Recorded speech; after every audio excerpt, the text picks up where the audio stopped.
เรื่องบ่มีเล่าเมียเฮาคือเป็นแนวนี้สมัยแต่กี้เล่าใจดีหายห่วงกังวลก็คือเก่าแล้วตกมายุคใหม่เมียเปลี่ยนไปเป็นคนละคนหาว่าผัวนี่บ่สนกลายเป็นคนบ่สนนำครอบครัวย้อนเป็นน้ำผัว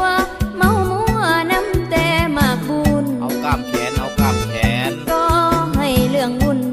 ลิ้นมากบุญกับลืมครอบครัวเลิกจากมองการบอกกับป่านไปเลยนอผัวหูบ่ลูกเมียครอบครัวเป็นห่วงผัวยานบ่สบายขอโทษหลายๆลืมเพิ่นใจไปนำกีฬา7 โมงแรงว่าจะกลับมาเบิ่งเวลา5 โมงเช้ามือใหม่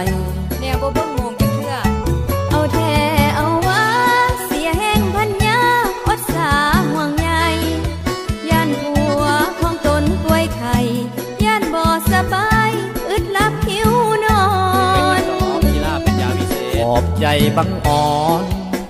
แม่ดวงสมรเตือนอายก็เป็นว่างละเนาะแนวมีผัวผู้เดียวนี่ต่อแต่นี้ไปจะพยายามบ่ให้อึดนอนการลินกีฬา